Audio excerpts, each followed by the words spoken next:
Assalamualaikum warahmatullahi wabarakatuh.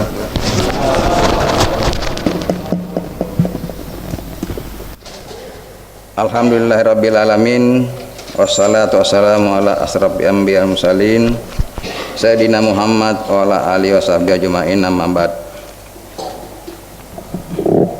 Bapak-bapak dan ibu jamaah salat subuh yang dirahmati oleh Allah Subhanahu wa taala.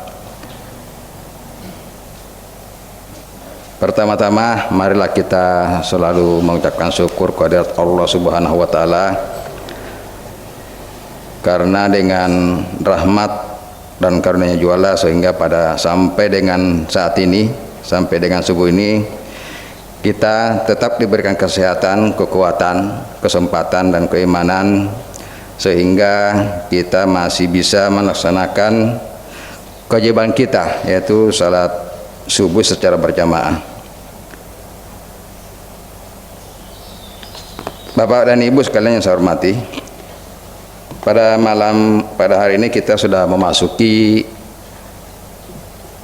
yang ke-22 ya, yang ke-22, sehingga mungkin sudah banyak sekali tausiah-tausiah yang kita dapatkan, baik pada saat kultum subuh ini atau pada saat tarawih.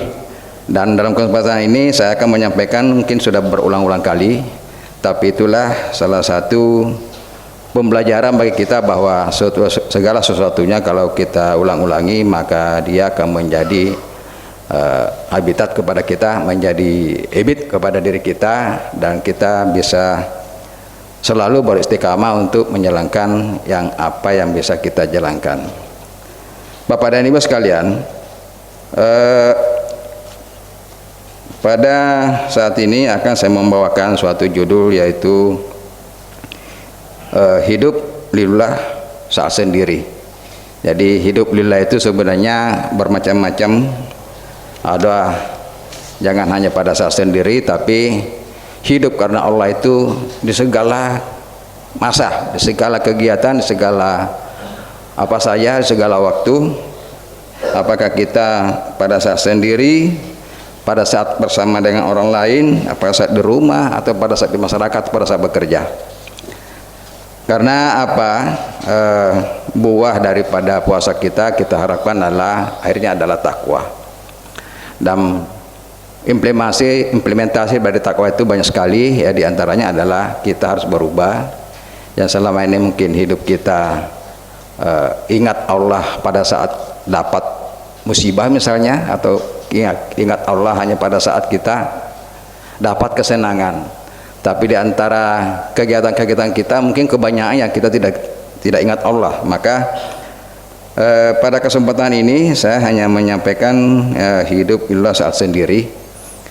Dan saat sendiri ya, kadang orang merasa bebas melakukan apa saja tanpa menyadari bahwa jangkauan pengawasan Allah Subhanahu wa taala di mana-mana melampaui CCTV yang selalu menilai tidak hanya gerak-gerik, namun jauh dalam lubuk hati manusia yang tersembunyi sekalipun. Maka saat sendiri memperjuangkan keikhlasan dan menjaga kedisiplinan terkadang lebih sulit. Pada saat sholat sendirian misalnya, karena hanya merasa sebagai kewajiban dilakukan secepat mungkin, kurang menghiraukan kekhususan dan keikhlasan. Padahal Islam mengajarkan saat sholat sendirilah dianjurkan untuk berlama-lama. Oleh karena itu maka perlu perenungan untuk hidup lillah saat kita sendiri. Ada tantangan tersendiri bagi setiap orang untuk bisa ikhlas saat sendiri, karena di saat sendiri tidak ada yang mengawasi seseorang kecuali dirinya dan Allah, sama dengan puasa ini. Itu pun jika dia menyadari bahwa Allah mengawasinya, maka untuk lillah di saat sendiri butuh perjuangan ekstra.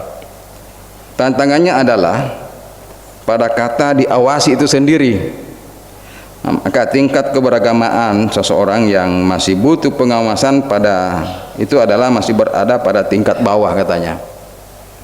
Nah, maka Saya sampaikan pada saat kesempatan ini ada beberapa tingkatan keberagamaan, yaitu pertama bisa jadi beragama karena dia diawasi, kemudian beragama karena mengharap pahala, kemudian beragama karena ingin bersyukur, dan ada lagi mungkin keberagaman karena ingin senang. Ya, belum sampai ke puncak beragama karena keikhlasan, mungkin karena suatu kewajiban yang memang betul-betul kita laksanakan, bukan hanya kewajiban tapi menjadi suatu sebenarnya kebutuhan. Nah, tentunya keikhlasan terjadi pada semua tingkatan keberagamaan itu, namun porsinya itu berbeda-beda, dan itu terlihat dari suasana hati siapa yang berada pada tingkatan yang mana. Nah, itulah pentingnya mengasah keikhlasan di saat sendiri. Maka Allah berfirman di dalam Quran surah As-Sabat ayat 46 yang artinya, sesungguhnya aku hendak memperingatkan kepadamu suatu hal saja, yaitu supaya kamu menghadap Allah dengan ikhlas, berdua-dua atau sendiri-sendiri. Kemudian kamu pikirkan tentang Muhammad, tidak ada penyakit gila sedikit pun pada kaummu itu. Dia tidak lain hanyalah pemberi peringatan bagi kamu sendiri menghadap azab yang keras. Jamaah sekalian yang dimuliakan oleh Allah Subhanahu wa taala, di dalam ayat di atas diperintahkan untuk ikhlas di saat bersama orang lain dan di saat sendiri. Ini artinya ikhlas di saat sendiri dengan bersama orang lain berbeda tantangannya. Yang dituntut untuk mencapai keikhlasan di saat sendiri adalah kita harus terus melakukan ritual ibadah maupun sikap hati serta akhlak semaksimal mungkin karena Allah Subhanahu wa taala. Artinya berusaha semaksimal mungkin untuk tidak mengotori ibadah, hati dan kelakuan dengan hal-hal yang merusak keikhlasan. Contohnya adalah pada saat melakukan ibadah sholat dengan terus berusaha memenuhi kriteria sholat yang ideal menurut syariat. Pada ibadah puasa misalnya, selain menjaga dari yang membatalkan makan dan minum, maka teruslah berusaha menyelesaikan dengan sebanyak mungkin melakukan sunnah-sunnatnya. Sesungguhnya aku ini adalah Allah, tidak ada Tuhan yang hak selain aku, maka sembahlah aku dan dirikanlah salat untuk mengingat aku, dalam Quran surat At-Tahat ayat 14. Di saat sendiri seseorang harus mampu mengendalikan hatinya untuk tidak ujub baik terhadap pencapaian prestasi atau pencapaian kesolehan. Setidaknya jika muncul rasa ujub, maka lekaslah beristighfar. Tugas seorang mukmin adalah terus menekan munculnya suasana hati yang tidak lillah. Saya ulangi, bahwa tugas seseorang mukmin adalah terus menekan munculnya suasana hati yang tidak lillah sesering mungkin sampai kuantitas kemunculannya terus menurun. Nah, ini mungkin butuh latihan. Nah, artinya berzikir itu bukan hanya pada saat kita sholat melaksanakan ibadah, tapi kita berusaha bahwa berzikir itu di mana saja kita bisa. Bapak sekalian dan ibu yang dirahmati Allah SWT, maka di saat sendiri seseorang mukmin juga harus menata akhlaknya agar tidak ternodai oleh sikap ria dan yang lainnya. Nah, justru perbuatan harus terus mengarah kepada kebaikan.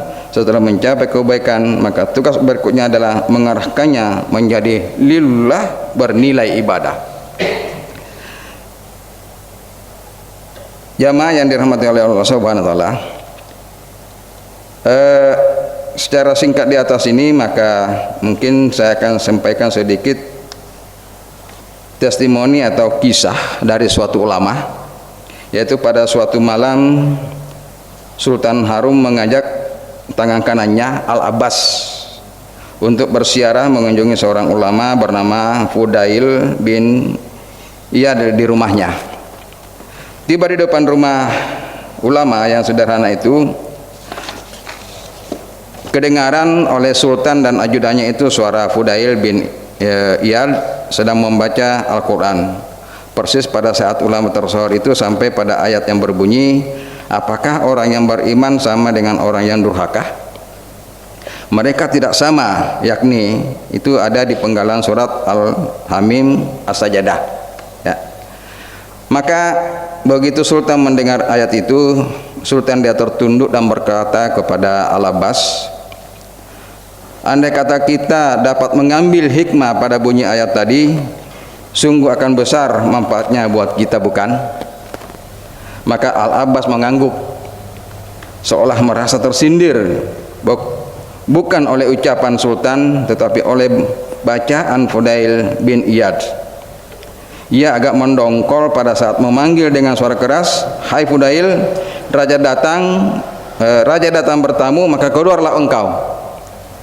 Maka ulama yang wara itu dia menjawab dari dalam rumahnya, dia bilang, apa sultan tidak tahu apa yang dilakukan oleh ulama di saat-saat seperti sekarang sehingga sultan bertamu pada malam-malam? Nah, Fudail tidak mau keluar, ia hanya membukakan pintu lalu duduk kembali di atas sajadahnya setelah cepat-cepat mematikan lampu sampai ruangan baru menjadi gelap. Sultan masuk terantuk-antuk, dia meraba-raba di mana Fudail berada. Ketika tangan raja menyentuh tangannya, maka Fudail berkata, alangkah halusnya tangan sultan di dalam gelap ini. Maka raja tersindir. Ia sadar memang bahwa selama ini kelembutannya seakan-akan hanya tampak di tempat gelap. Pada saat orang lain tidak melihat apa yang sering dilakukan di luar pengetahuan rakyatnya. Maka ia gemetar, apalagi ketika Fudail melanjutkan ceritanya. Sayang, katanya, tangan salus ini belum tentu selamat dari api neraka. Ucapan ini masih diteruskan dengan teguran tanpa rasa takut. Hai raja, hendaknya engkau bersiap-siap apabila tiba masanya diminta pertanggungjawaban di hadapan Allah dan di hadapan rakyat yang kau pimpin. Bukankah Rasulullah pernah bersabda bahwa di antara mereka yang paling keras dipertanyakan dalam pengadilan Allah adalah penguasa yang mengambil haknya dari rakyat, tetapi dirinya tidak memberi manfaat kepada rakyat dan tidak sanggup melindungi mereka dari kezaliman dan aniaya, yaitu raja yang dipatuhi oleh rakyatnya namun tidak memperlakukan sama antara yang kuat dengan yang lemah, tidak berlaku adil antara yang besar dengan yang kecil, serta kalau berbicara semaunya sendiri hanya berdasarkan hawa nafsu belaka.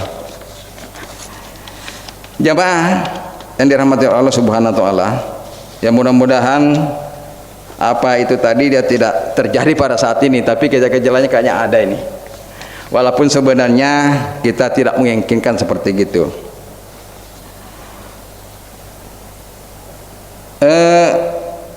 Kemudian Harun al-Rasyid ia bertanya lirih, ya, wahai guru yang budiman, engkau akan menyebut Abbas pembantuku dengan nama Hammam kalau engkau tidak menganggap aku sama dengan Fir'aun. Kenapa Al-Harum dia bertanya lirih begini? Karena pada saat mendengar perkataan Fudail itu, ya, raja menangis tersedu-sedu. Dia menyadari besarnya beban amanat yang harus dipikulnya dan alangkah dahsyatnya petaka yang menimpanya seandainya ia tidak dapat menunaikan kewajibannya secara adil dan jujur. Kemudian Al-Abbas menegur marah melihat atasannya bersedih hati. Maka, hai Fudail, hentikan ocehanmu. Apakah engkau akan membunuh raja? Itu penyebabnya sehingga Fudail memotong sama kerasnya dan dia memberikan, hai Haman, katanya, pembantu Fir'aun, engkau dan kocok-kocokmu kaum penjilat yang sebenarnya hendak membunuh sultan. Luar biasa. Kemudian Fudail tidak menjawab pada saat Al-Harun al-Rasyid ini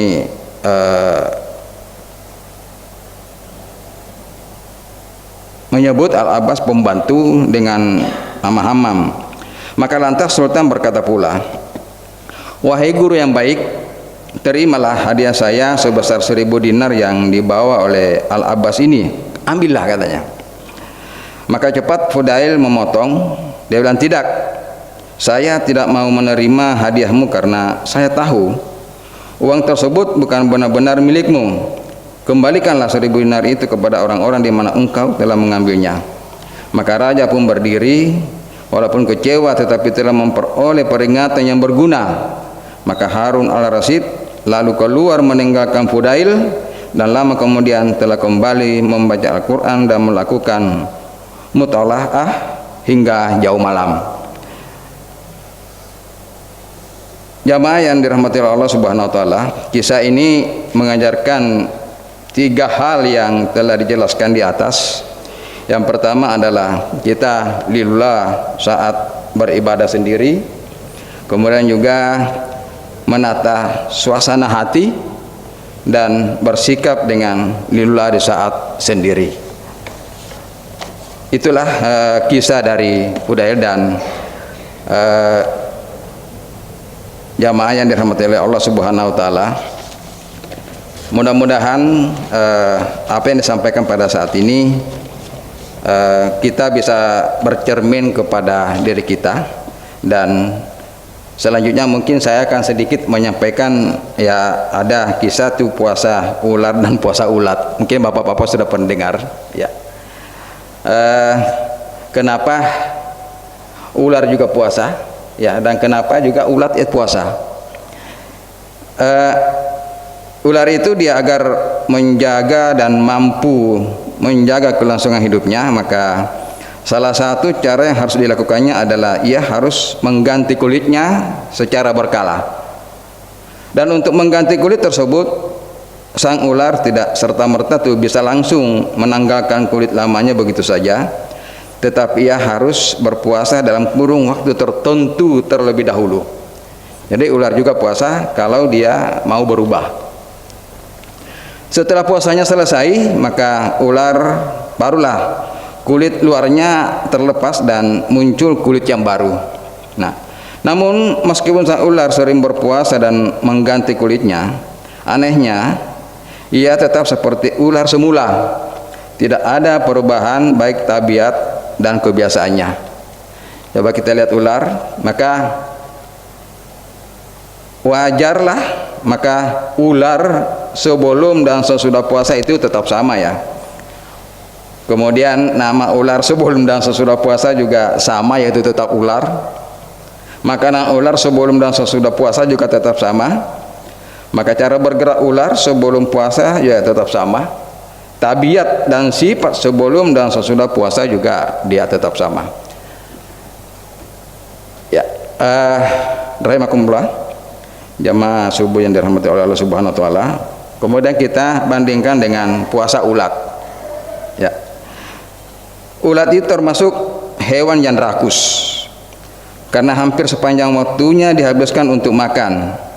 Tapi begitu sudah bosan menjadi ulat, ia akan melakukan perubahan dengan cara berpuasa untuk menjadi kupu-kupu, dan puasa yang dikerjakan adalah benar-benar berkualitas. Kupu-kupu dia, kalau dia mau puasa, maka pada saat itu dia mulai dari mengasingkan diri, kemudian dia menjauhkan dari tempat makanan, terus dia membungkus badannya dengan kepompong, sehingga ia benar-benar berpuasa bukan sekadar menahan lapar dan haus saja, tetapi mulut, mata, dan anggota tubuh lainnya juga berpuasa dan berusaha menghindari segala bentuk hawa nafsu yang dapat mengganggu puasanya. Dan setelah berminggu-minggu berpuasa, maka keluarlah dari kepompong seekor makhluk baru yang sangat indah bernama kupu-kupu. Itulah ulat. Kini sang ulat telah berpuasa dan mengganti kulitnya. Ia juga mengalami perubahan pada tabiat dan kebiasaannya.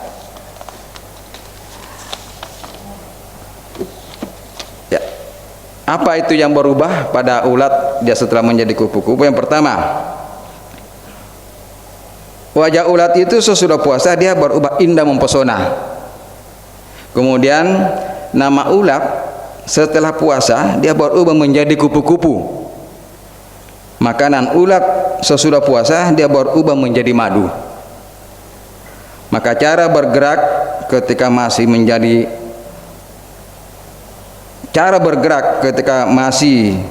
menjadi ulat dia akan menjalar, tapi setelah puasa berubah terbang di awan-awan. Maka tabiat dan sifat berubah total. Ketika masih jadi ulat dia menjadi perusak alam, pemakan daun. Begitu menjadi kupu-kupu, maka dia menghidupkan dan membantu kelangsungan kehidupan tumbuhan dengan cara membantu penyerbukan bunga. Bapak dan Ibu sekalian, demikianlah sesungguhnya hakikat dari puasa. Ya, kita harus bisa berubah menjadi lebih baik, bukan tetap pada sifat dan kebiasaan lama yang sama. Sebab puasa bukanlah hanya sekedar menahan lapar dan haus saja, namun kita juga harus menahan dan meninggalkan kebiasaan-kebiasaan yang tidak baik, sehingga ke depan kita bisa menjadi lebih baik lagi daripada hari ini. Demikianlah mungkin yang bisa saya sampaikan. Mudah-mudahan ada manfaatnya dan bisa kita mengambil hikmahnya dari dua kisah tadi. Lebih kurangnya mohon dimaafkan bila ada kesalahan adalah dari saya sendiri, bila ada benarnya adalah dari Allah Subhanahu wa taala. Billahi taufiq wal hidayah. Wassalamualaikum warahmatullahi wabarakatuh.